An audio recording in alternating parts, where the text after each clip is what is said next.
November 24th, 1971, on the night before Thanksgiving, a man carrying a briefcase, wearing a dark suit and a sensible tie, took seat 18E on Northwest Orient Flight 305, a short hop from Portland to Seattle aboard a Boeing 727. He ordered a bourbon and soda, smoked his Raleigh cigarettes, and handed a folded note to the flight attendant. It wasn't a phone number, it was a promise. Inside the briefcase, he said, was a bomb. What followed would become the only unsolved hijacking in American aviation history. A case file swollen with false confessions, river drags, suspect sketches, and a handful of decaying bills that surfaced years later like a message from a ghost. This is the story of D.B. Cooper, Into Thin Air. Hey y'all, I'm Kris Calvert. And I'm her husband, Rob Potterworth. Welcome to Hitched to Homicide. For better or worse. Till death do us part.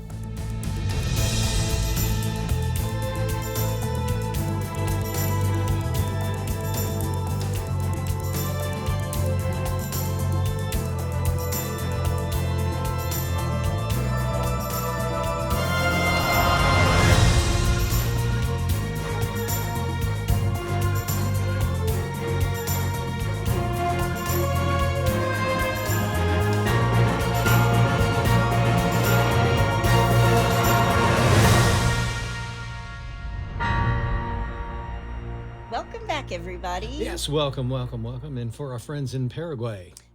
You are really picking some good ones lately. Well, and this is probably the hardest one I've had to do.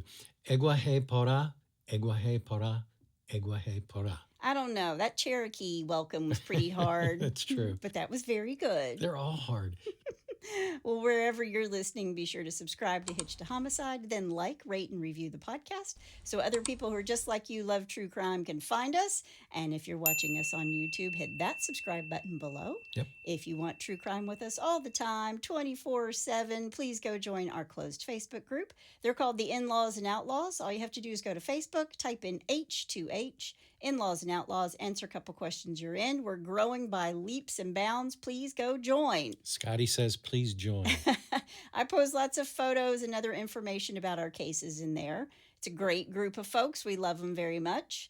You can find us on Instagram at Hitched to Homicide or on X at H2H_podcast. And we also have a Buy Me a Coffee link if you want to send Rob some coffee. Yes, please do. You can find that link in our show notes. It's always at the bottom where it says support the show. It won't say buy me a coffee. It'll say support the show. Even though it means give me coffee. That's right. You can also send us a text. A link to that is at the top of the show notes where it says, send Kris and Rob a text. Yes. Now, y'all, I've been researching this case for a little bit, and I've watched there's all kinds of documentaries, and Rob kept walking in. I was like, do you want to know what I'm going to do next, or do you want to walk out of the room now? Well, actually, I didn't know what you were watching, so I left. But I have watched, in the past, I've watched a couple documentaries on this, and it's pretty amazing that the guy even pulled this off. It's very amazing that he pulled it off. It's the only unsolved hijacking case in the history of commercial aviation, and it's a Thanksgiving case. There you go. Before we get started, let me thank some sources. Wikipedia, FBI.gov. You knew they were going to be in there. History Link, Citizen Sleuth, New York Magazine, Britannica, People.com, History.net, The History Channel, The Mountain News, Newsweek, Reddit, Rolling Stone, and Astonishing Legends, just to name a few. I will have every single one of the sources that I used in the show notes, and I'm going to link to a ton of books if you want to read something on it. All right. Well, you ready? I am. Let's do it. On the afternoon of November 24th, 1971, it's the day before Thanksgiving, a man who identified himself as Dan Cooper bought a one-way ticket on Northwest Orient Airlines Flight 305. It's a Boeing 727. It's departing from Portland, Oregon for Seattle, Washington. Right. And before we even get started, I want to tell you something interesting about this right off the bat. Okay. I read that back in 1971, when the newsrooms heard about this hijacking, it's big news, and a reporter named Cale Williams was working the night of the hijacking, and he wrote some of the earliest stories about Cooper that hit the wire, and it was picked up by a man named James Long at the Oregon Journal, which is no longer even a paper. But James worked once upon a time with the PR director at Northwest Airlines, and he called him as soon as he hears about this hijacking, and somebody at the airline confirmed that the last name was Cooper. Okay. But James Long was having a hard time nailing down the first name. And on this night, there were storms afoot. It was bad out, and there wasn't great reception on the telephone. And somehow James ended up with the initials DB instead of the name on the ticket, which is Dan. And one wrote it, so they all wrote it. It went across the wire. It went across the wire, but his name was never D.B. Cooper. But that does sound a lot cooler than just Dan. Yeah, especially when you see all the drawings and stuff, and he's got sunglasses on. Yeah, and we're going to talk coat. about those. All right.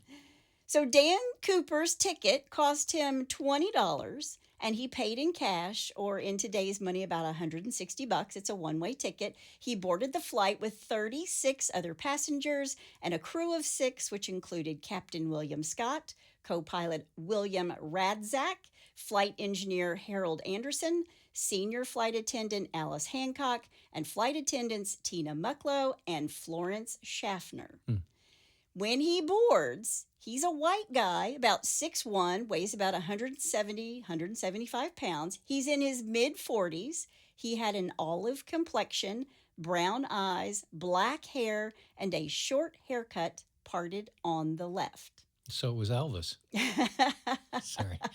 Was he in his 40s in 71? I guess he was, maybe. Yeah. He settled into his aisle seat 18E. He's at the rear of the plane. Now, some do say that he's in 18C, I want to say. Some people even say he was like in 15, in row 15. Regardless, he's at the rear of the plane. Okay. He lights a cigarette. He orders a bourbon and 7-Up while waiting for the plane to taxi and take off. So if you never rode a plane in the early 70s, I was lucky enough to do this. I was a teeny tiny little girl when I took my very first flight. Everybody smoked. Yeah. Everybody drank. It was very swanky to be on a plane. Everybody dressed up. So the fact that he was wearing a suit and tie is, pretty normal. Sure. Well, it always cracked me up, too, that there was a smoking section on the plane. Smoking, please. There. Have a nice trip. Yeah, everybody smoked, and it didn't matter because the smoke from the back Yeah. moved to the front, and the back of the plane was the smoking section. You're in a tube, so where's that smoke going to go? Yeah, it was bad. Whatever. And at the time I don't remember thinking anything of it. Now today we would all lose our minds on Yeah. an airplane if somebody lit up a Raleigh cigarette. Yeah, you'd have the air marshals tackling you. Yeah. But he's drinking his bourbon and 7-Up, smoking his cigarettes, and the plane is taking off. It's taxiing and taking off. He's very polite. He's calm. He's wearing this business suit, and he does have sunglasses, but he doesn't have them on yet. And he has a black clip-on tie with a mother-of-pearl tie clip. And in his hands, he's got this black attaché case, or a black, Briefcase. thank you, briefcase. Yeah.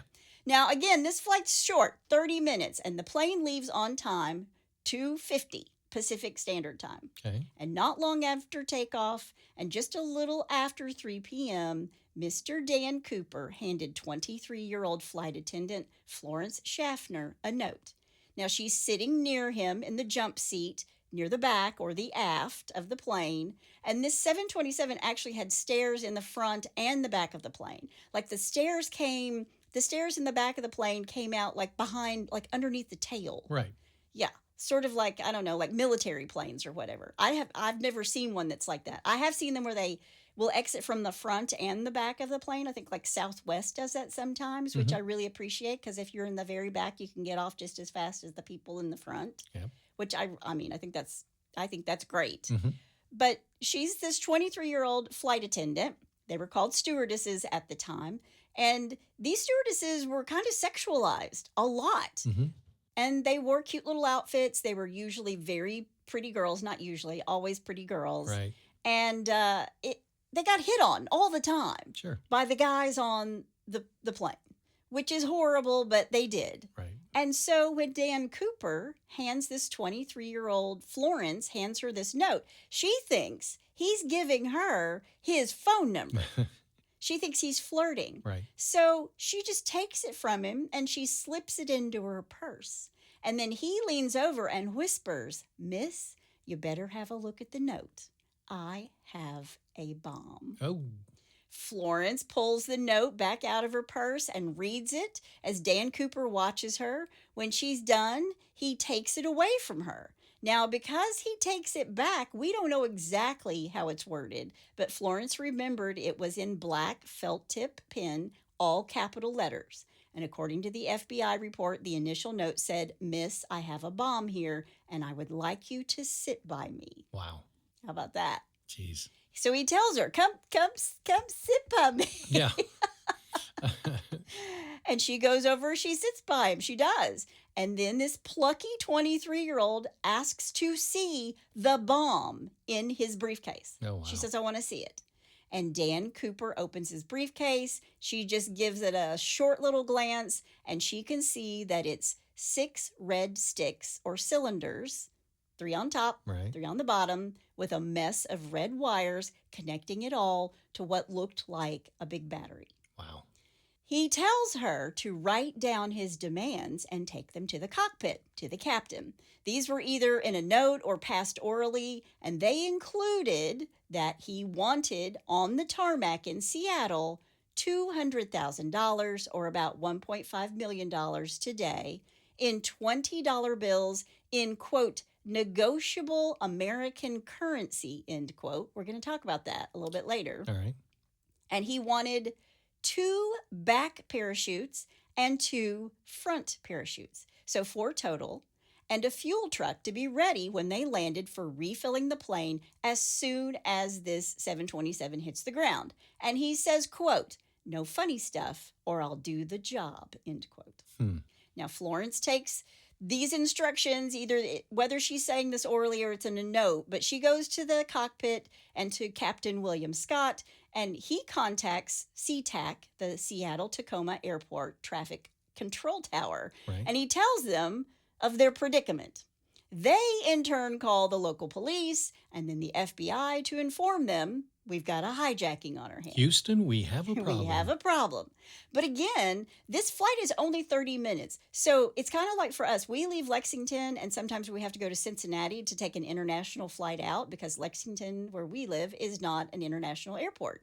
It takes longer to taxi and take off than it does to actually fly to Cincinnati. Right. And that's sort of the same scenario here. This flight only takes 30 minutes. And it's going to take longer than that to get the money and the parachutes all together. So Captain Scott circles the plane over Puget Sound for about 2.5 hours. Wow. While on the ground, the FBI and the Seattle police are scrambling. And when flight attendant Florence Schaffner comes back after giving the note to the captain with Cooper's demands, Cooper is wearing sunglasses. And not just any kind of sunglasses. They were really different than the types of sunglasses that men wore. They were kind of wraparound sunglasses. Something that really wasn't a thing in 1971. Okay. And I never thought about this part before. But the president of the airline is contacted. His name is Donald Nyrob, and he authorizes the ransom money and orders all of the employees to cooperate with Mr. Cooper's demands. Don't do anything stupid and don't be a hero. Right. So I guess when a plane is hijacked, it's up to the airline to come up with the money. Okay. I didn't realize that, and I don't guess I knew where the money came from, but logically that makes sense, Yeah, right? sure. Absolutely. Now, believe it or not, the other 35 passengers, somebody's going to be like, "What a ditz." Of course, who else is going to pay the ransom? Come on, Kris. Anyway, but believe it or not, the other 35 passengers don't have a clue as to what's going on. They're told they're circling because of a minor mechanical difficulty and that the pilot is running off fuel before they land. And on the ground, U.S. Air Force Base McChord in Seattle ponied up the military parachutes. But Mr. Cooper didn't want those. He wanted civilian parachutes with manually operated ripcords. Okay. And the Seattle Police Department managed to get their hands on 4 of them from a local skydiving school. So he knew what he was doing. He knew exactly what he wanted. Just wait, it gets even more specific. All right. Now, when law enforcement had it all put together, they notify the cockpit and the captain that his demands had been met. It's now 5:24 p.m. And Captain Scott puts that puppy, that 727, on the ground at 5:39. 15 minutes later, he's like, I'm getting everybody on the ground. Right. And something that the flight attendant, Tina Mucklow, noticed was that Cooper seemed to recognize what was below them, like the topography of the land below, because he said to her as they were flying in, that looks like Tacoma down there, when they were in fact over Tacoma. And it's dark, right? And it's dark. And not only that, he knew how long it was going to take. He knew the drive from McCourt Air Force Base to the SeaTac airport. He knew how far it was, and he knew how long it was going to take him to get there. So to me, and these are details I don't know about, it sounds almost like he was probably ex-military. Very much could be ex-military, sure. Yeah. He's very knowledgeable. He's very prepared. And of course, just like you said, by now it's dark outside. And Mr. Cooper tells Captain Scott to park the jet in a lighted, isolated area of the flight line and close the window shades because he doesn't want a sniper getting a shot at him. Again, lots of forethought. Yeah. The passengers get off and they have to get on a bus to get to the terminal because they're so far away. And these people still have no idea that their plane was hijacked, not until they get inside the airport terminal. And that's when they find out. People are standing in there like, I mean, what was going on? What was happening? And they're like, what are you talking about? And they're like, your plane was hijacked. Like, they had no idea. Yeah. So everybody stayed very, very calm. Now, Al Lee, who was the Seattle operations manager for Northwest, walked up to the plane with the cash in a backpack and 4 parachutes. He's dressed in civilian clothing because he doesn't want Cooper to think he's military or law enforcement. Right. And Al Lee meets flight attendant Tina Mucklow on the aft stairs, so the one in the back, and Al hands Tina the case and the parachutes. All right. Then Cooper tells Florence Schaffner and the senior flight attendant, her last name is Hancock, and the rest of the passengers to get off the plane. Get off. Get off. Now remember, he wanted them to be ready to refuel the plane, and they are. And while this is happening, he tells the flight crew and the captain that he wanted them to fly towards Mexico City on a southeasterly course at a low altitude, 10,000 feet, with the landing gear down. He wanted the cabin unpressurized and the wing flaps lowered 15 degrees and the 727 flying at the lowest minimum airspeed possible without stalling the jet. And apparently he tells them it's 230 miles per hour. Wow. And the co-pilot looks at Cooper and is just sort of like, look, we got a storm, we got all kinds of stuff, and going that slow and that low, we're not going to have enough fuel to make it to Mexico City because that's 1,600 miles away. Right. We're only going to make it 1,000 miles. So we're going to need to refuel again before we make it into Mexican airspace. And after learning this, he agrees that the 727 will need to land someplace else. And they decide they're going to stop in Reno, Nevada and refuel once more. Now, he's very calm during all of this. In fact, later, flight attendant Tina Mucklow will say that he was, quote, rather nice. He was never cruel or nasty. He was thoughtful, end quote. So he's not waving this briefcase around threatening to blow them all up, right? Right. And while they're on the ground in Seattle, Cooper offered to get the flight crew dinner as part of his demands while they're refueling. He's like, anybody hungry? You want me to get you some dinner while we wait? Want a burger? Yeah. And before they leave Seattle, he wants the plane to take off again with the aft staircase lowered. And the guys at Northwest were like, no, that's not safe. But Mr. Cooper insists that it'll be okay and that it can be done. Still, again, this is a compromise. And they're like, no. And they did take off with the exit closed and not open. Okay. Now, there was a delay in refueling because one of the fuel trucks had a vapor lock. I mean, they're probably on the ground going, how many things can go wrong? Yeah. So this 727 took off around 7:40 p.m. Now, the guy from the FAA wanted to speak to Cooper in person, But he said, no way. Let's just get the show on the road. Let's go. Right. Now, on board the plane are 5 souls: Captain William Scott, co-pilot William Radsneck, flight engineer Harold Anderson, and flight attendant Tina Mucklow, and Dan Cooper. Right. He orders and pays for another bourbon and 7-Up. And then he tries to give, he pays cash, and he tries to give Tina the change, like as a tip. Jeez.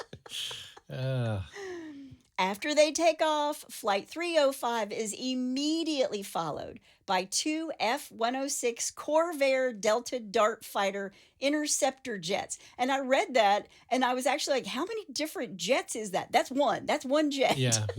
That's an old jet, too. Yeah, F-106 Corvair Delta Dart Fighter interceptor jet. Yep. They were scrambled from McCourt Air Force Base. There was also a Lockheed T-33 Shooting Star training jet from the National Guard who followed this plane as well until he ran low on fuel and turned back before crossing the Oregon-California border. He was never close enough to make visual contact. And because this plane is going so slow, these jets are circling around it. Huh. Yeah. Wow. Now, once they get in the air, Tina was to go into the cockpit with the pilots, close the door, and stay there. But before she did, she's walking to the cockpit, and she turns around, and she sees Cooper is tying something around his waist. Then at 8 p.m., a warning light comes on in the cockpit that the rear stair hatch has been popped. And the crew got on the intercom, and they actually offer to help Cooper with the stairs. Do you want us to help you with the stairs? Yeah. And he said, no, thank you. At least he's polite. He's very polite. And the flight crew could feel the air pressure in the cabin change. And they knew the door was open. They knew this hatch was like open. Right. And this crew is really worried that he's going to jump and save himself and then blow up the plane. He's going to leave the bomb behind. Right. Roughly 13 minutes later, the plane's tail quickly rose up enough that the captain needed to adjust and make the plane level again. And the thinking is that this is when he dropped the stairs completely. And it's believed that D.B. Cooper jumped at approximately 8:13 p.m., which is important because they're going to try to figure out when and over what part of the map he jumped to triangulate it, so they may know where he could have possibly ended up. Yeah, what was his trajectory when he jumped off the stairs? Or the speed of the plane, the wind? Yeah. Now, I just want you to remember, it's dark. There's just forest underneath him. Yeah. It's raining. It is raining, and this plane is going 230 miles an hour. And he's in a suit with a briefcase because he takes it with him. Yeah. And a backpack full of cash, and 2 parachutes. Wow. 2 hours later at 10:15, the 727 landed in Reno with the back stairs still down. The Reno police, FBI agents, Nevada state troopers, they all surround the plane because they don't know if Cooper is still on. Right. And the cockpit's closed, so they can't tell air traffic control if he's on the plane or not. Sure. And of course, he's not there. He's jumped out of this 727 in a suit in the middle of the night in a storm with his briefcase and the money. And he took all the notes with him, too, that he had written. A question, just because I know what these back stairs look like on a 727. When he landed, did they drag the tail of those stairs on the runway? They would have had to. You would think so. Yeah. You would think so. Yeah. Yeah. So, it's not important, but I've never read that, but I just know that they landed safely and the aft stairs were open. Yeah. Okay. The only thing, he's taken all this stuff with him. The only thing he leaves behind is this clip-on tie and the butts to his cigarettes that he smoked on board and fingerprints. Okay. Now, he jumps, and remember, these jets are circling this 727. None of the pilots ever saw Cooper parachute from the plane or had any idea or estimate about where he might have landed. And these 2 F-106 pilots didn't see anything with their own eyes or on radar, like a parachute opening. But again, it's dark, it's cloudy, it's storming, Sure. and the plane is going 230 miles an hour. Right. Pretty scary. Yeah. Well, and radar wasn't as sophisticated as it is these days. Nothing was as sophisticated as it was these days. For True. goodness sake, we're smoking on the 727 and just, Yeah. holding a bourbon in our hand while the plane takes off. Yeah, and the computer systems that took us to the moon were, we have iPhones that are more powerful Right. than what that entire thing was. Yeah, more computer technology in an Yeah, iPhone. yeah. Yeah. So they land, they realize Cooper's not on the plane. So what can the authorities glean from this 727 now that it's all over? Cooper left behind 8 cigarette butts, Raleigh filter tips. They were recovered from the ashtray in his seat. The ashtray in his seat. He drank 2 bourbon and 7s, and as far as his glasses, well, they got lost in the mix. They didn't know which 2 were his glasses. But there was a single hair that was recovered from Cooper's headrest, but it's never been linked through DNA to any suspect. Hold that thought. Okay. Now, again, what they know is that he jumped around 8:13, and after this, to this day, no one knows what really happened. But lots of folks are going to try to piece it all together. Now, there are plenty of D.B. Cooper experts out there. I think there are like 50 plus books written about him. Wow. And even more documentaries they're more than you can shake a stick at. If you are a D.B. Cooper aficionado, please don't come for me if you don't like my theories or what I've researched as facts, because there are apparently message boards for D.B. Cooper sleuths, and they get ugly with each other over who's right and who's wrong. Not only are you guys ugly, you're dumb. You're not right. Yeah, I mean, one guy who's got like a bunch of theories and has like a podcast. He posted like a picture of his family on Facebook, and somebody said that he and his family were ugly. Oh, jeez. I saw that in a documentary, Oh, my God. one of the many that I watched. Oh, man. No, you are, but what am I? No, you are, but what am I? I know you are, but what am I? I know, exactly, right? Let's all be adults here. Oh, my gosh. The number of questions that remain after Cooper jumps and this plane lands are too numerous to count. Really? Yeah. And all these years later, we don't get more answers, we get more questions. Sure. So, did he know that the plane could not make it to Mexico City? And that was just some sort of diversion? He knew that the plane could fly at such a low speed and a low altitude. Yeah, he obviously knew. Yeah, the pilots didn't think it was possible, and then he Right. tells them it's possible. So he planned on jumping out way before Mexico City anyway? Yeah. And why did he need 4 parachutes? Because he leaves 2 behind. Did he want the authorities to think he was taking some of the crew with him? Maybe don't sabotage these chutes because I'm going to make the crew jump too, right? Yeah, that's good. And he's jumping out of this plane with a lot of crap on him. Parachutes, his briefcase, he's in a suit. And because he wanted $20 bills, he's carrying around 25 pounds of cash with him. But I did see that military guys jump with like 80 pounds of gear on them. Yeah. So they're like, if this guy is ex-military or whatever, 25 pounds and a briefcase, it wasn't not that big of a deal. Yeah. So did Cooper have so much experience with parachuting that it wasn't a big deal? Now, the plane lands, and before it does, the FBI begins its investigation. It's going to be called NORJAK, short for Northwest Hijacking. It is still to this day, the case is called NORJAK. Really?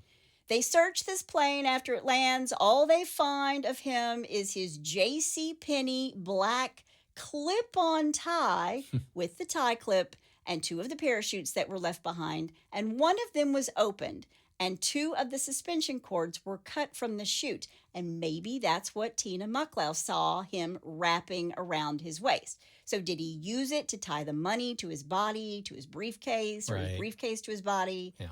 But there are those who believe that the tie he left behind could have been something he borrowed, or that it was purchased used, and whatever they were able to get from it could have belonged to someone else. And I saw that the ties that you wear, everywhere you've gone wearing that tie, Yeah. it's on that tie. Oh, really? Yeah. Oh, wow. Yeah. So there's DNA on this tie, but in 1972, DNA wasn't a thing. Right. But fingerprints were, and he was not wearing gloves, and 66 latent fingerprints were lifted from the cabin of the plane And because Tina and Florence were up close and personal with Cooper, they were able to give really detailed descriptions. So there are lots of composite sketches of Cooper. I think the first one they put out is the one everybody called the Bing Crosby. Now you have jazz, jazz, jazz, jazz. Because it does look like Bing. Maybe it was Bing. And the FBI starts interviewing anyone and everyone who came in contact with him at the airport before he boards the plane, on the plane. And by the time the investigation is just 5 years running, they had considered over 800 suspects. And I'm going to narrow that down a little bit because eventually they're going to have over 1,000 people. Wow. The FBI and the police had a hard time calculating where Cooper may have landed. Throughout the flight, there was this storm and the rain was falling over the area when he jumped. And the FBI recreated the hijacking using the exact same 727 jet with the exact same captain, William Scott, flying the same pattern. Okay. And they attached 200 pounds of weight to a sled and pushed it out of the aft stair opening. And they got the same kick on the tail that they had, just like the crew experienced up front in the cockpit. Mm-hmm. And it's believed that somewhere over this rugged terrain of southwestern Washington state, near Ariel, Cooper opened the rear stairs and parachuted into the night with the ransom money strapped to him.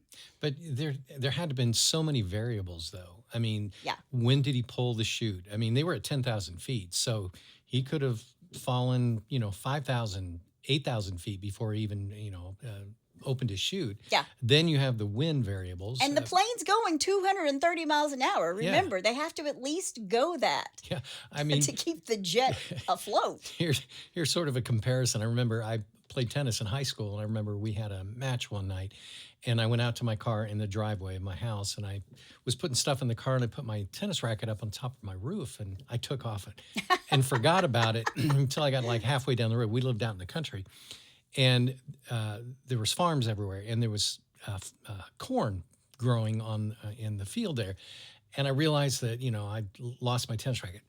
Next day, I went back out and I had another racket and I put it on top of my car and tried to recreate it.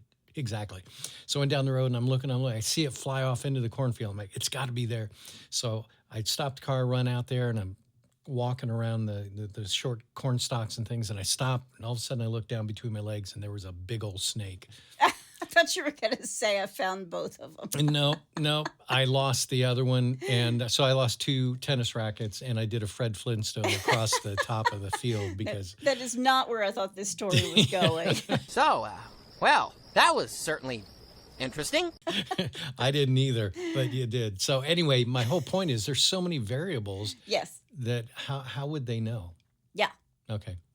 Sorry. You're exactly right. You and your tennis rackets, D.B. Cooper hopping out of a plane, Yeah. going 230 miles an hour. Yeah, Right. yeah. Yeah. The key flight path analysis places Cooper's likely parachute exited in the Victor 23 air corridor, with landing possibilities between Ariel, battleground orchards, and nearby farmland.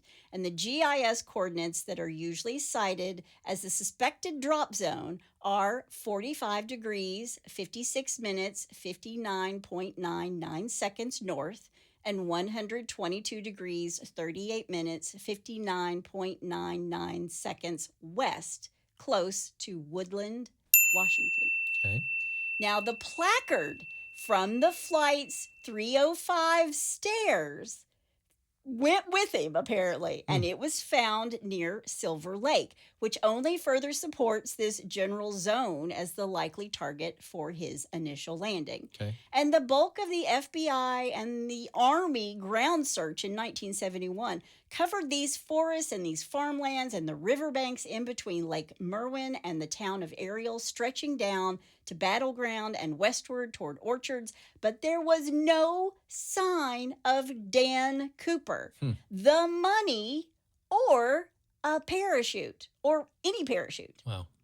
The FBI received dozens, if not hundreds, of letters claiming to either be from D.B. Cooper or somebody who knew his identity, and they dismissed most of these as hoaxes. However, There were a handful of letters sent within the first weeks of the heist that the FBI retained in their file. And the first was received a mere 5 days after the heist on November 29th, 1971. It had been sent to the Reno Evening Gazette, made with cutout letters from the Sacramento Bee newspaper. Okay. And it simply said, quote, "Attention, thanks for the hospitality, was in a rut," end quote. What does that mean? I don't know. One day later, the Vancouver province, British Columbia, received a letter supposedly from Cooper, which claimed, quote, "The composite drawing on page 3 does not represent the truth. I'm leaving Vancouver. Thanks for the hospitality," end quote. Okay. On December 1st, the Portland Oregonian received a note using Playboy cutouts arranged to say, quote, "Am alive and doing well in hometown. The system that beats the system," end quote. Wow. Mailed the same day, the Reno Evening Gazette received a fourth letter that read, quote, "Plan ahead for retirement income," end quote. Well, he did. He's got a sense of humor. Yeah.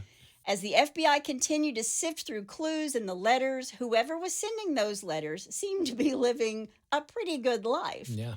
But one of these letters had been of particular interest to the FBI as it contained information not available to the public. And we're going to talk about that in just a moment. Okay. But barely 2 weeks after the heist, the Los Angeles Times and other papers received a manifesto, supposedly from D.B. Cooper, on December 11th, 1971.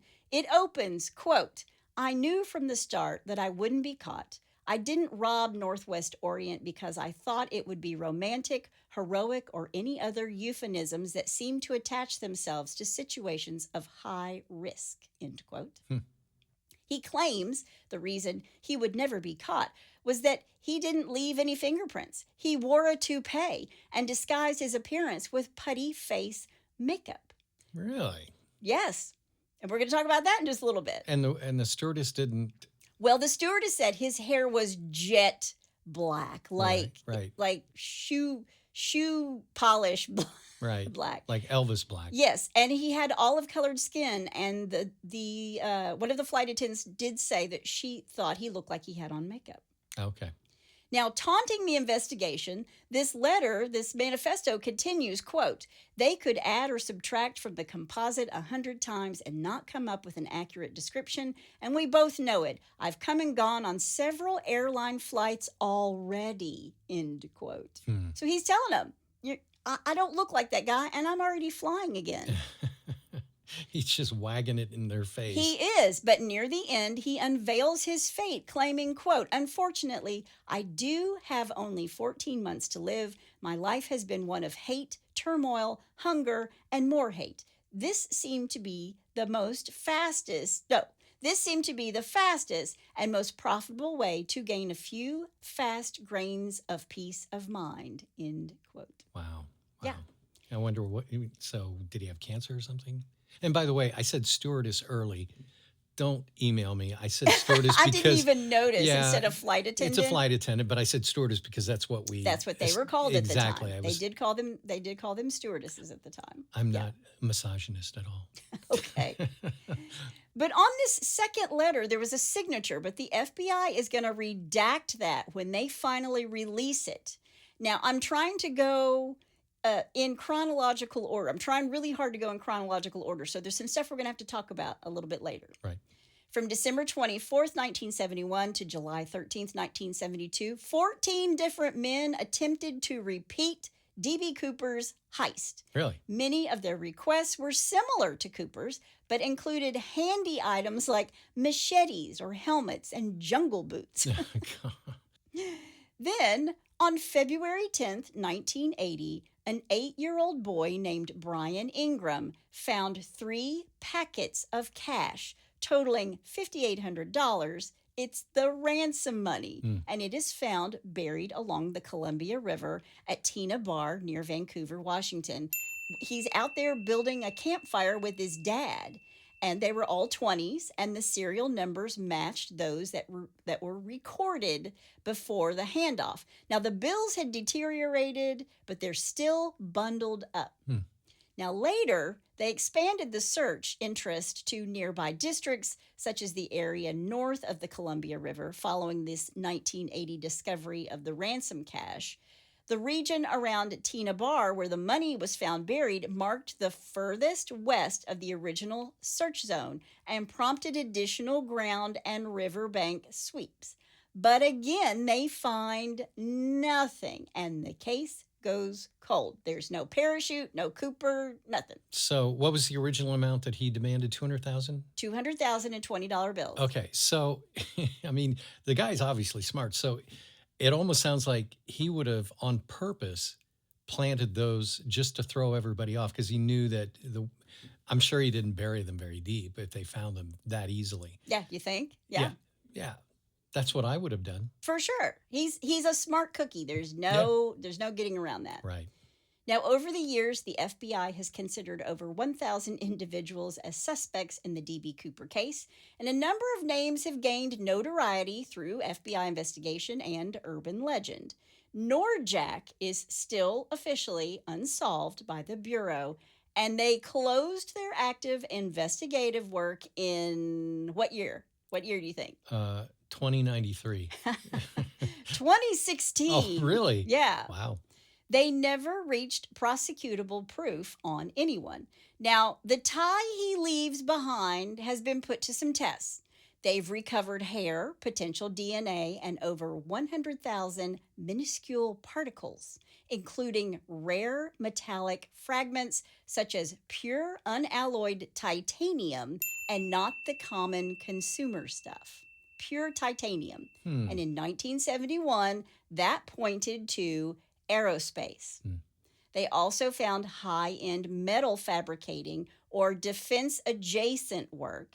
They found minerals called, I'm going to get these wrong, strontium sulfide, used in specialty and early light-emitting or high-temp applications. Very odd for an office tie. Yeah.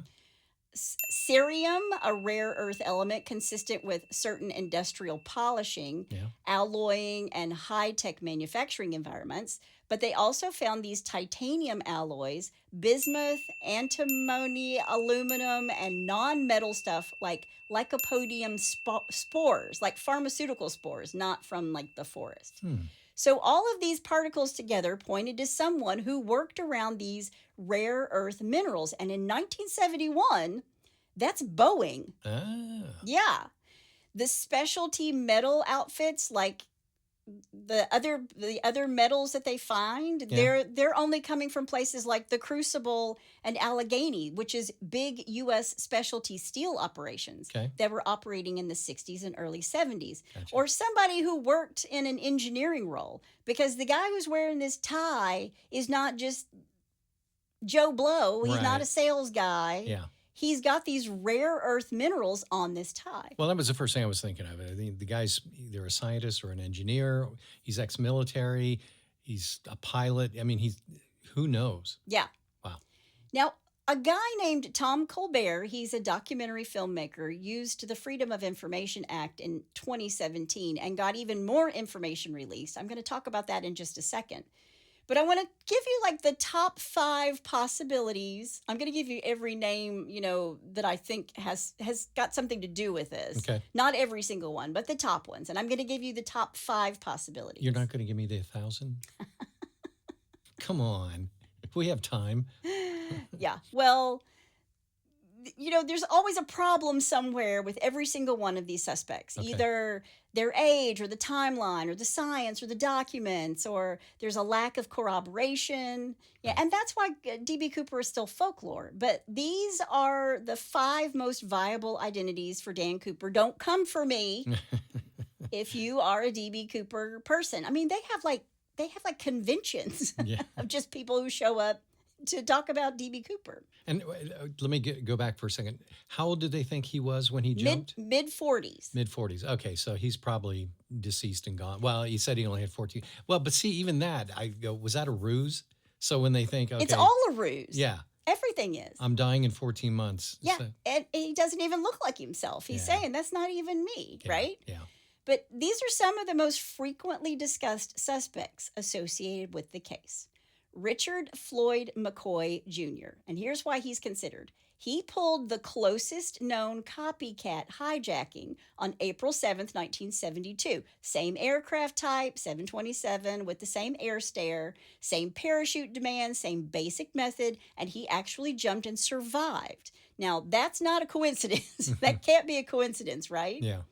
In 2024, new claims from his adult children that the parachute they found in their mother's shed is the D.B. Cooper chute that put McCoy back into the spotlight and reportedly nudged the Bureau to relook at him and DNA. Oh, wow. Yeah. Now, Richard, I think he actually went by Ricky. He had Vietnam service. He could fly a plane. He could fly a helicopter. He was cool under pressure, exactly what's consistent with somebody who could talk about flaps and airspeed and door operation with the cockpit crew, the way Cooper did. Right. And the motive sort of fits. The money, the capabilities, he demonstrated the willingness to hijack. But the problems are that the FBI has historically said that no, McCoy isn't Cooper because there are differences in the description and the notes and his alibi on November 24th, 1971. If the 2024, quote, "we found the chute" line doesn't pan out, because this is fairly new, Right. he kind of drops down on the list again. But I did put him on there. Okay. He's the only suspect with a proven, nearly identical hijacking, and now a 2024 evidentiary hook that could, in theory, be tested, right? Gotcha. A noted hijacker who committed a very similar crime after the Cooper case. McCoy had a strong resemblance to Cooper's sketch, and he was a skilled skydiver. And it's after this tip from his family. They said that he was bragging that he had come up with a foolproof plan for hijacking a plane and that D.B. Cooper should have asked for more money. And he's arrested after this. So he was a suspect, but he was also saying that D.B. Cooper did it wrong. And his facial features do match the sketch a lot more. And he parted his hair on the correct side. And after his successful hijacking, he escaped with all but $30 of the $500,000 he escaped with. Wow. He spent 45 years in the Lewisburg Penitentiary, and he was known as the Mormon hijacker because he taught Mormon Sunday school and he studied law at BYU. And if you think about it, his little suit was kind of like the little black pants and white shirt, that you see The Seventh-day Adventist. Yeah. But the FBI eventually ruled him out based on evidence of his whereabouts during this Cooper hijacking because he was in Provo, Utah for Thanksgiving, and 2 years into his sentence, he fashioned a fake handgun from dental paste and escaped prison with 3 other inmates. But months later, he was killed in a shootout with police. Wow. Yeah. But it's February of 2024 that his son comes forward and says, "Our mom died in 2020. We started going through everything. This is the parachute." And they said that the mom actually, before she dies, she confesses, "Your dad was D.B. Cooper, and I actually helped plan both of these heists. Really? And I even drove him to the airport for the second one." Whoa. Yeah. Okay.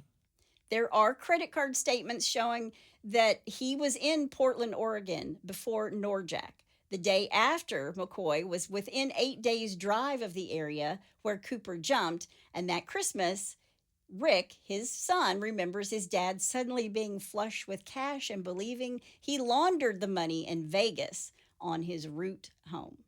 Yeah. Wow. Now, when his son brought this parachute forward, the FBI is like, "Well, do you want this case solved or not? Are you willing to give us your DNA?" And he was like, he wasn't super thrilled about giving his DNA, but he did. He gave it to him. Okay. The next one, his name is Vince Peterson. And here's why he matters in 2024-25. Investigator Eric Eulis has been hammering on the titanium and specialty metal particles found on the tie. And he argues that the particles match industrial environments like crucible steel, where Peterson worked. And that's a rare physical lead in a case that is mostly paper and memory. And Euless says he has Peterson's DNA and has asked the FBI to compare it to the Bureau's Cooper profile. And the Bureau has refused to share. And when the FBI says, quote, no access, end quote, Yeah. it doesn't prove that Peterson is Cooper, but it does tell you that the Bureau is guarding what little that they have. Right. Now, Peterson was the right type. He was middle-aged. He was technical. He could plausibly understand aviation basics from work around metals and aerospace supply. And Euless tracked the rare earth minerals to the Crucible Steel of Pennsylvania, the main supplier of titanium and stainless steel for Boeing's aircrafts in the 60s.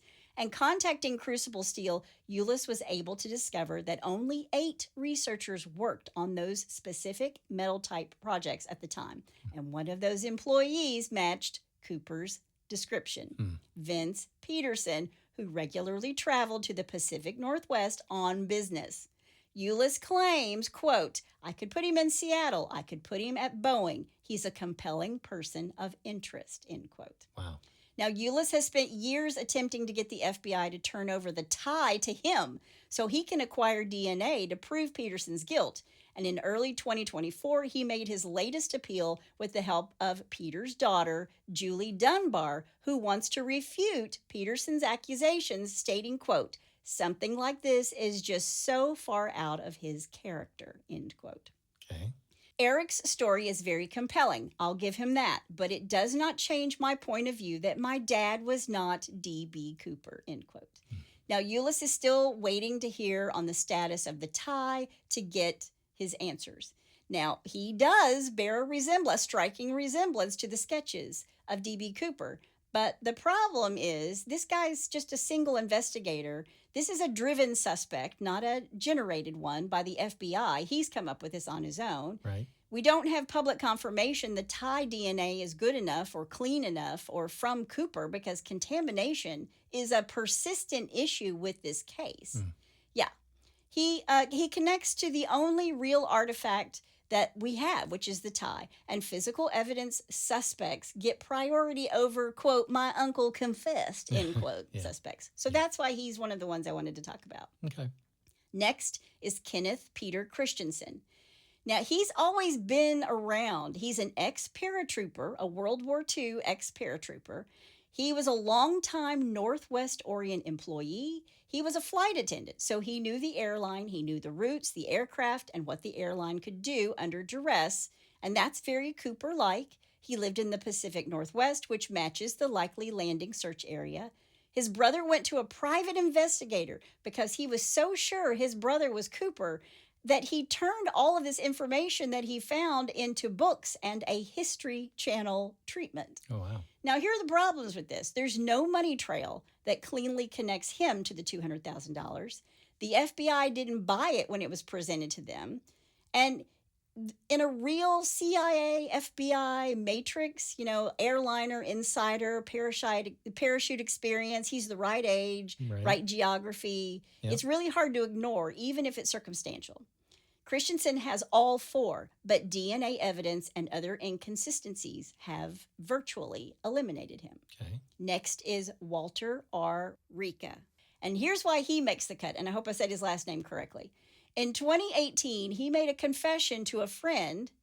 He recorded it, notarized it, giving permission to release it after his death. And that's way more structured than most deathbed, quote, Yeah. I was D.B. Cooper, right? Right. He was a former military paratrooper, so he could have survived a cold night, low visibility jump from a 727. Mm-hmm. His description of where he landed near Cle Alum was detailed enough that the investigator actually found a truck driver who remembered picking up a stranger that night. Oh. So that's some rare corroboration in this case. Yeah. But here are the problems with him. It's late, secondhand, post-facto storytelling, and it's weaker than contemporaneous evidence. Okay. It doesn't solve the money recovery problem. Only 5,800 is found in the Tina Bar in Tina Bar in 1980, Right. and the rest of it never circulated. because they sent these serial numbers out to every single banking institution. He's among the he confessed to me guys, and he has the best skill set, military parachute skill and a specific post-jump story and an actual living witness decades later. Okay. Others are Lynn Doyle, L.D. Cooper. You know, they thought that he came home the day after the hijacking with these unexplained injuries. Now, this story comes from his niece, who's 8 at the time. And the family members noted that he had an obsession with a comic strip character named Dan Cooper, who was a Canadian pilot and a paratrooper that was only released in Canada. And the comic book is released in French. Oh. When you look at these comic books, it looks a lot like what D.B. Cooper dressed that day. Okay. And he does parachute out of his plane. I thought that was pretty interesting. Yeah. Then there's Barbara Dayton, a transgender woman, an experienced pilot and skydiver who confessed to the crime before retracting her confession, and the FBI didn't pursue her as a leading suspect. Others have just been more like urban legends. Dwayne Weber claimed to be Cooper on his deathbed. Okay. Ted Mayfield, a decorated skydiving instructor and Vietnam veteran with a criminal past. But the one guy that is widely favored by amateur sleuths as potentially being D.B. Cooper is a man named Robert Rackstraw. I'm telling you what, he never goes away. He is a Vietnam vet. He flew planes, helicopters. He had parachute experience, explosives experience. His skills portfolio is right on the money. Really? He tried to fake his own death in 1978 and had an overall, quote, I can outfox authorities, end quote, personality that really matches the Cooper profile. Right. There's a long civilian research trail on him, books and a media push that argued that he had both the operational skill and the psychological profile to do it. And a guy named Tom Colbert, I talked about him a little bit beforehand, Right. the documentary film director, is 100% that D.B. Cooper is Robert Rackstraw. Now, they released these letters in 2017. They were given to them. They were able to read through them. And there was a code breaker who was in Vietnam with Robert Rackstraw, and he says that Robert has left coded messages in the letters that he sent to the FBI. And once he got a hold of these letters, he started like doing this whole code thing that they did back in Nam, and it spells out, I'm Robert W. Rackstraw. Oh, wow. But there's a guy who sort of disputed this and said, it also spells out, I am SpongeBob SquarePants. I knew it. Yeah. Now, originally, he's from San Diego. He joined the 1st Cavalry Mobile Division in Vietnam in 1969, serving for 8 years. And during this time, he was a helicopter pilot known to be a rule-breaking con artist. During his service, he received parachute training, scuba lessons, underwater demolition instructions, and classes on flying planes, piloting helicopters, and performing high-altitude, low-open commando drops. Really? All skills that Cooper used. Yeah. And a mere 5 months before NORJAK, Rackstraw was kicked out of the Army for lying about his combat record. And the FBI even said, quote, it was entirely possible, even plausible, Wow. end quote. So he has all these aliases. He's got all these fake identities. And his refusal to definitively clear himself through DNA or public testimony have fed these ongoing suspicions. So people have talked to him in the past, and he will never say if he is or if he isn't D.B. Cooper. So, And he won't give his DNA. okay, that was my next question. Yeah. I wonder why he won't get, well, obviously, if he doesn't want to be. Well, this was back then. Okay. But all these hidden messages and the media attention, his interviews, the letters, the cryptic hints that some investigators interpreted as coded confessions, the 2016 documentary The Last Master Outlaw, and other investigative efforts highlighted circumstantial links. And following the release of the FBI letters, these codes were found on 2 of the letters, and former Army codebreaker Richard Sherman, he's the one who decoded the messages that said, I am Robert Rackstraw. Right. And again, it was just a basic counting cryptography system. I'm Lieutenant Robert W. Rackstraw. I'm Lieutenant Dan. Yeah. Now, Rackstraw's documented anger was at least part of the motive for the hijacking of Northwest Flight 304. And throughout the 80s, Rackstraw committed a series of crimes, including check forging, stealing cars, identity theft, and selling explosives. While being held for stealing IDs in Stockton, the local police submitted him to the FBI, and they examined his mugshot, and the FBI identified 9 points of match between it and Cooper's composite, from their odd head shapes to their male pattern baldness. And when the Stockton Record interviewed Rackstraw, they wrote he, quote, identifies with the spirit of D.B. Cooper as a person. He says he had challenged the legal system and beat it. The prisoner then oddly switched to the first person. I think I stand for the American people. I really do, end quote. Wow. Yeah. Now, later, the Los Angeles Times asked him if he understood why he was being considered by the FBI, and Rackstraw replied, quote, oh, yes, if I was an investigator, I definitely would. I wouldn't discount myself or a person like myself, end quote. Maybe he just liked the attention. Yeah. Yeah. On February 9th, 2018, Rackstraw, now in his mid-70s, was asked to confirm or deny whether he was Cooper after his name came out that was in this code, and his reply was, quote, there's no denial whatsoever, my dear, end quote. Oh, really? Yeah. So he confessed. Well, he didn't confess. He just did. I can neither confirm nor deny. Okay. Robert died in 2019, and despite extensive speculation, he was never officially charged or confirmed by the FBI as D.B. Cooper.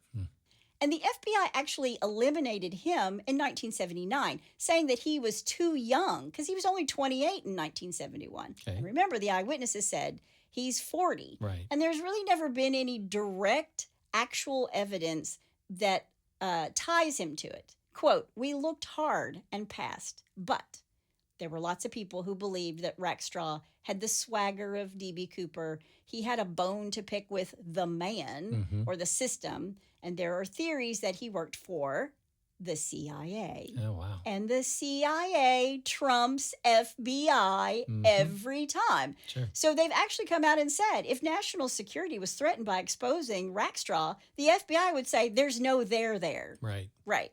Well, and too, didn't they say that he wore makeup and plastic appliances and things like that? He said that. Oh, okay. Cooper said that. Okay. Not the FBI. The girls, the flight attendants, said his hair was super dark, like it wasn't real, like it had been dyed. Right. And he looked like he had makeup on. Okay.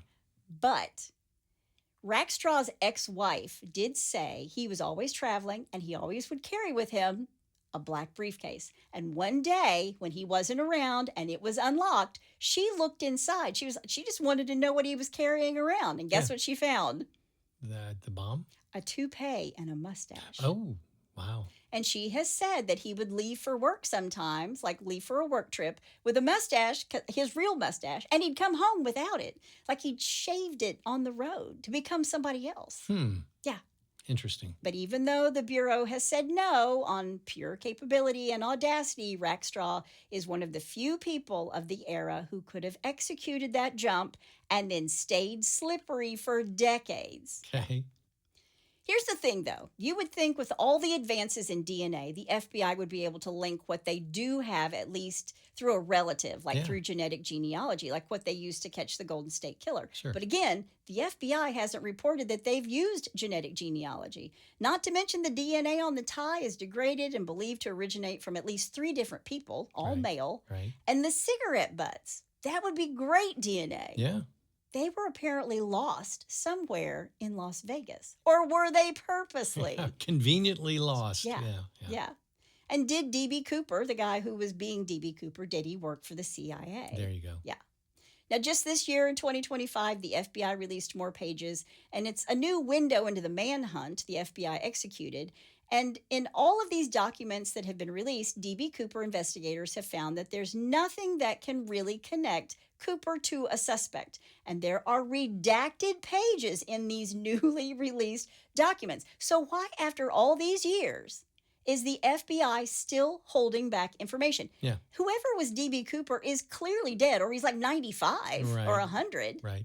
And as far as the money is concerned, the FBI knows it's never been used. The serial numbers and the money went out to casinos and banks, every financial institution, and none of the bills, save for the ones that little Brian Ingram found, have ever been seen. So who was Dan Cooper? Was he one of the many on the list? Did he die that night? Did he bury the money? Or was it because of so much of the time in the middle in the forest that it was underground? Like he didn't bury it, but it just took time and silt and whatever covered up the money? Right. One thing's for sure. From now on, when you and I fly the day before Thanksgiving on a plane, I'm going to order a bourbon and 7-Up, and I'll be thinking of Dan Cooper. And that's all I have to say about that.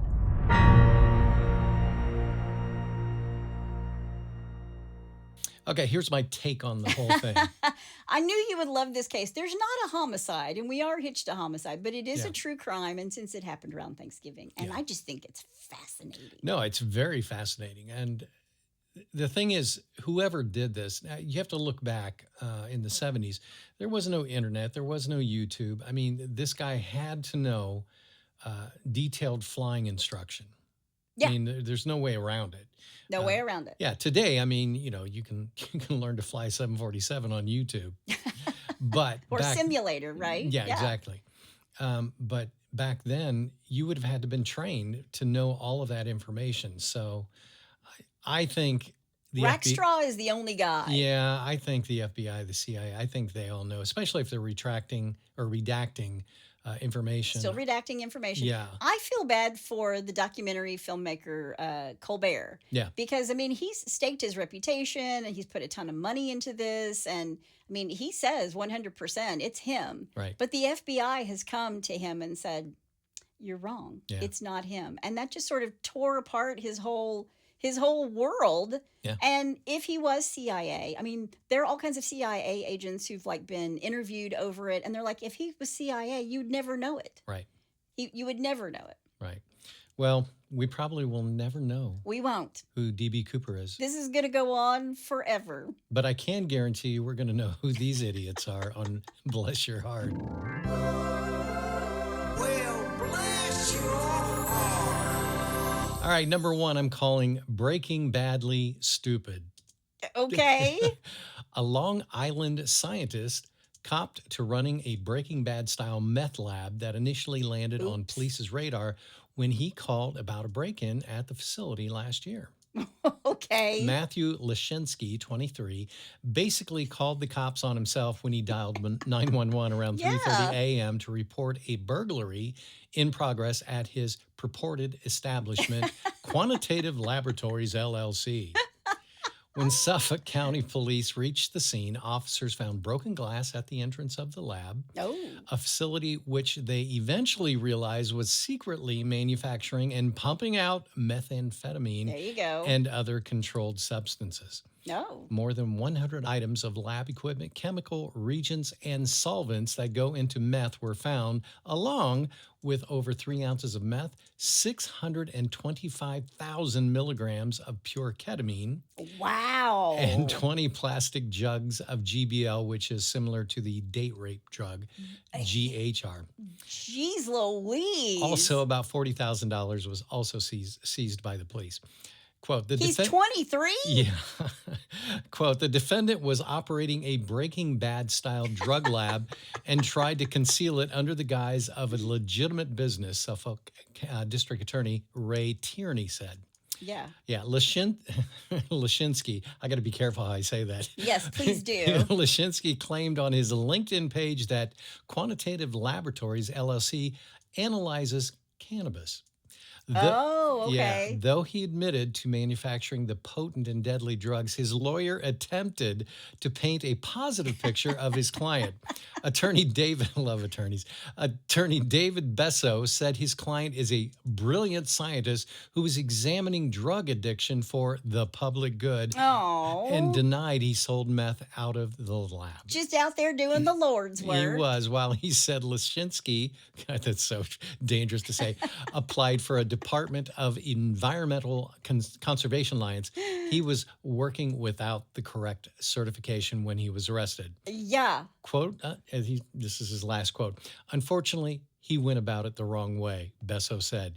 You think? Yeah. Bless his heart. Oh, my God. It's like he's got a little trailer with all this stuff and he's probably got like a Ferrari sitting next to it or something. He's 23. Good Lord. I know. All right, number 2. The bandages are off, but the charges are sticking. Okay. An Alabama woman named Iconic Face, and no, you didn't hear that wrong. That's her legal name. Iconic Face. It's in Alabama. Iconic Face. Was found guilty this week on 2 counts of armed robbery after holding up a Mississippi bank 2 years ago. Oh. A crime she allegedly committed to fund her plastic surgery. Oh. Face's case was originally slated for trial on June 28, 2021, but the surgery-obsessed thief requested to plead guilty beforehand. Okay. After the 39-year-old's plea, Circuit Judge Randy Parrish, I believe that's how you pronounce his name, Parrish Mueller, sentenced Face to the maximum term of 15 years on each count to run concurrently, NBC News reported. The criminal was detained March 30th, 2019 at Houston's George Bush. Be careful how you say it. I know. There's a lot of names that I could just really screw up. George Bush International Airport after re-entering the country from Mexico. It was suspected she had received her bank job-funded procedure there as subsequent mugshots showed her sporting surgical tape around her nose. Under the birth name of, here we go, Jimmy Maurice Lewis II, Face was found guilty at the age of 26 of another robbery on January 20, 2009 in the U.S. District Court for the Northern District of Alabama. Alabama. Yep. Face was sentenced and served 51 months in federal prison in that case, in which she reportedly demanded a teller to give her at least $20,000. Oh. After her release, she legally changed her name to Iconic Face. Iconic Face. You can't make that up. You cannot make that up. Did she have an iconic face? Well, you have to look up the picture. Okay. It's kind of like, you spent how much on that? Well, a lot of people go to Mexico for plastic surgery, so yeah. All right, number 3, and finally. Finally. I'm not drunk, you're drunk. No. A woman was busted in Massachusetts for drunk driving after cops found her driving with something unusual attached to her Range Rover, police said. What? Quote, drunk drivers always think they can drive fine, police in Wilmington posted on Facebook Tuesday. In addition to her inability to stay in her own traffic lane, there was something else about her vehicle that caught other motorists' attention. A gas pump nozzle. Authorities in Middlesex County identified the woman as Alicia Esquilin, 24, of Hudson, New Hampshire. She was arraigned Monday on charges of operating under the influence of liquor, negligent operations of a motor vehicle, and an open container violation. Yeah, I bet it was according to that newspaper. Police said that the gas nozzle was later returned to its rightful owner, a gas station about 6 miles away. Here, sorry. sorry about your gas pump. Sorry, I ripped that off. Oh, my God. Don't drink and drive. We're in the middle of the holidays, guys. Oh, call an Uber. Yes. Do not drink and drive. Nope. Please don't drink and drive. I'm not drunk, you're drunk. I know. It's like, feel my nose. It's numb. Oh, my gosh. Well, if you have a bless your heart or you know somebody's heart who needs blessing, all you got to do is go to hitchedtohomicide.com. When you get there, there's a pull-down menu, and while you're there, you can also suggest a case or tell us about your brush with true crime. Do it. That's my amazing husband out there. And that's my beautiful bride in the booth. Join us next time on Hitched to Homicide. Bye, y'all.